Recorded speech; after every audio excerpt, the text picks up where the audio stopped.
To gain more insights about what's next after Prime Minister Anwar's visit to Indonesia, we will now have a dialogue with Zokhiri Idris, the CEO of Policy and Economic Affairs Centers of Malaysia Foundation. Yes, hello, Pak Zokhiri. Good afternoon. How are you? Good afternoon. Thank you for having me as well as Peace Malaysia to be with you this afternoon.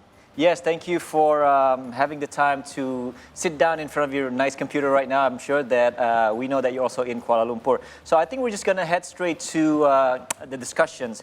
I think the first thing that we want to know, the main outtakes that came about after the recent visit from the PM Anwar Ibrahim's. Can you please tell us more about that? Sure, thank you. Now, we have to understand actually the bilateral relations between Malaysia and Indonesia has been happening for so long. It has been established on a friendly manner, and it's always been a custom and tradition in any of these countries when there is a new administration been formed, the first official visit will be into any of this country as well. So I believe that the first visit of Prime Minister Anwar to Indonesia is just a matter of replicating the tradition of Malaysia to value on the everlasting relationship with Indonesia. So there's nothing really extraordinarily, particularly special about it. But we have seen over the years and how this bilateral relations has evolved into the current strategic partnership, where we view each other as really important strategically for us to position both of our countries in the region as well as in the world. So going back onto your question, Ranga, I think the main outtakes of this visit is how that these two countries able to put meaning to the existing relations between Malaysia and Indonesia. What actually the conceptualizations that we want to establish, having so many years and decades of relations with one and another, and also where we put things into actions rather than just official diplomatic talks between the countries where everyone is reading the script. Now, if you see from, I think in one of your colleagues have also been pointed out on the serious commitment of Malaysia to address on the migrant workers of Indonesia. Now, this is one of the efforts that we see, the manifestations of our commitment to solve the problems between these two countries for so long. Well, it has been happening, but no one is actually seriously talking about it. Neither, no one is actually going onto the ground, investigating and put things into action. And I think we have a really good start when everything has been centralized. There is a very serious focus from the Malaysian authorities and agencies to look these things to happen. And I think in our further discussions later on, perhaps I would offer some insights on how Malaysia could start to actually look seriously into the matter of migrant workers from Indonesia, as well as other countries who have been working in Malaysia. Right. Now, will the personal closeness between President Joko Widodo and Prime Minister Anwar be a factor for a more fruitful cooperation between the two countries? It could, well, I would argue that it could be a motivating variable between these two leaders on a personal to personal basis. There's a lot of common strategic interests that these two leaders are visioning towards the future, as well as sharing into their diplomatic strategy. Now, however, we also have to be realistic. Now, the future cooperations between Malaysia and Indonesia will be depending very much on two variables, if I would say. Now, the first one is actually depending on the strategic outlook of these two leaders. Now, President Jokowi has been in the administration for quite some years, and we've seen how its outlook in terms of geopolitics and strategic outlook has been really, really vast, has been established because that he has been in the presidency for even the second time. And Prime Minister Anwar just had the prime ministership over the last 2 months. So we have to see whether the Prime Minister Anwar able to share the vast and huge outlook of strategy, as geopolitics, the same as Indonesia. Only then we can see a more integrated relations between these two countries. Now, that's the first variables. Now, the second variables, we also have to realistically look at Prime Minister Anwar other challenges besides of being the Prime Minister of Malaysia, to bring up Malaysia and position our country to where it's supposed to be. The Prime Minister is not immune from having domestic challenges, as we have seen that the political stability, while it's still unprocessed towards stability, that I don't think that we are out of the woods yet. The Prime Minister is still not out in the woods yet, because this is a coalition government in which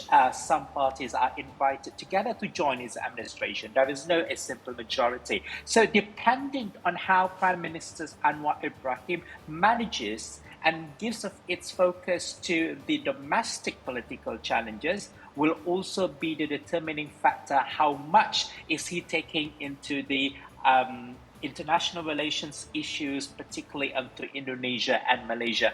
And looking at it, the Prime Minister is looking at finding the balance between playing its role regionally, especially with Indonesia, as we are speaking right now, also to manage what's happened domestically in Malaysia at the moment.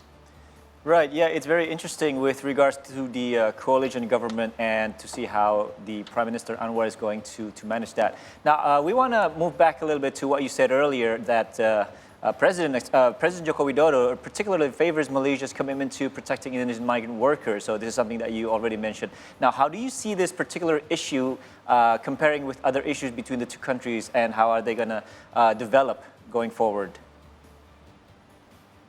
The Malaysia and Indonesia relation has always been colored by domestic or by migrant workers issue. Depending how we both manage the issue, it is still there and it's still gaining the attraction from time to time. In certain aspect, it would actually lead into some diplomatic challenges between these two countries. But what is very certain, we see that there were some unrest in Indonesia, riots and protests towards Malaysia when it comes to migrant workers. So this has been ongoing for quite a number of times, and it does have an effect into building the perceptions of Indonesians, grassroots and citizens towards the Malaysians. So I think this is something that we have to settle once and for all, and it must look in restoring the confidence. Well, I must say, not only towards our Indonesian friends or Indonesian migrant workers, but also to the Bangladeshi migrant workers, to the workers from Nepal, as well as ASEAN countries, if Malaysia wants to be the hub of human resources and talents in the region. So that is something that we have to look on from now and onwards. But besides that, there are also other regional issues that is actually linked with Malaysian attention that needs cooperation from Indonesia as well. We speak about the conflicts and the violence in Myanmar.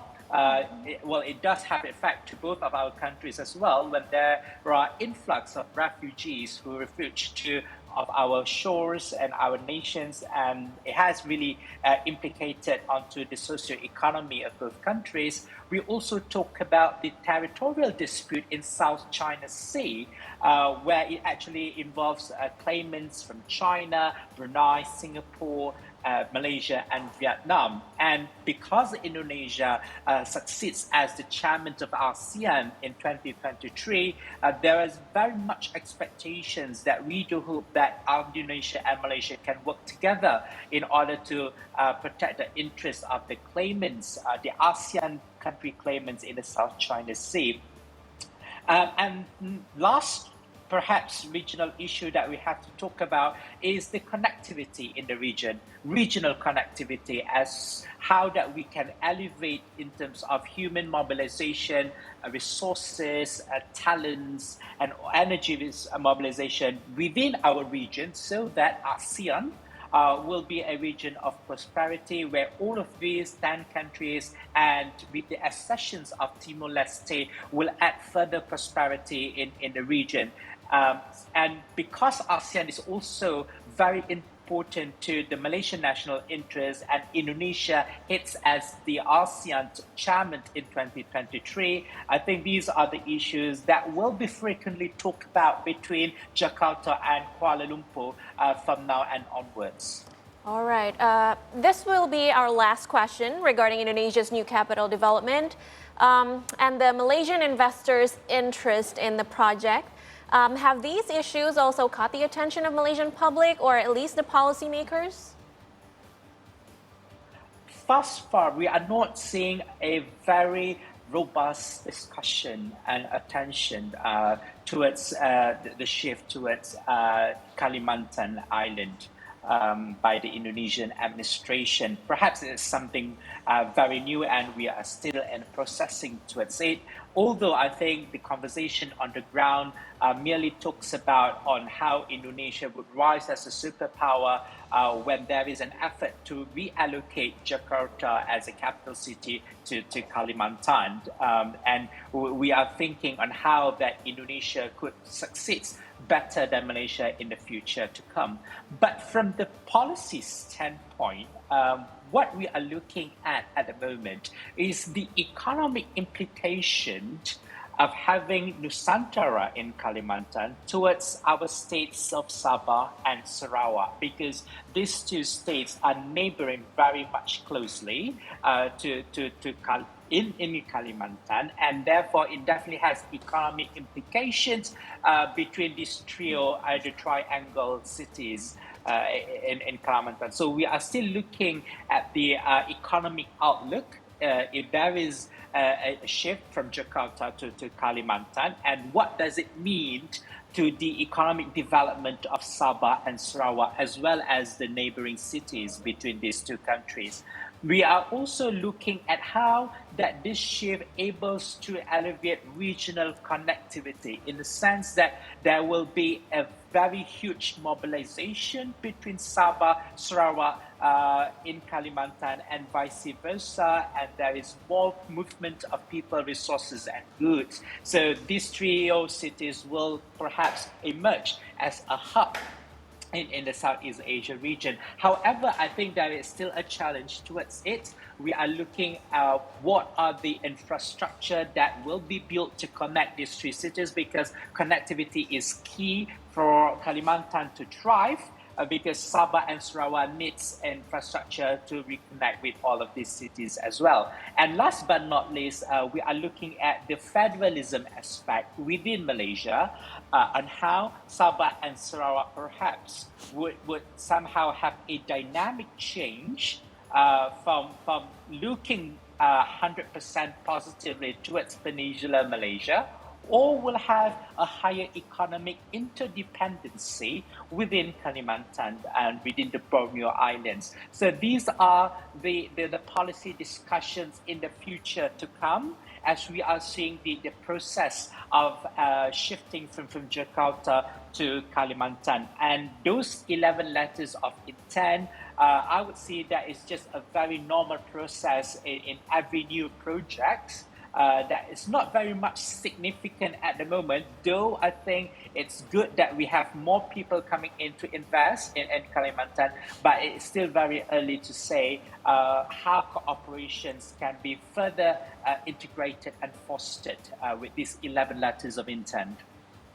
Right, that's really, really nice. Zokhiri, I think we all are looking forward for the two nations to go forward and really getting the cooperation working very, very well and very smoothly. Hopefully, that's what we're going to have. So, Zokhiri, thank you very much for your time and insights on the matter. Hopefully, you're going to have a big weekend or nice weekend there in Malaysia, and we'll talk to you soon. Thank you. Thank you, Pak Zokhiri.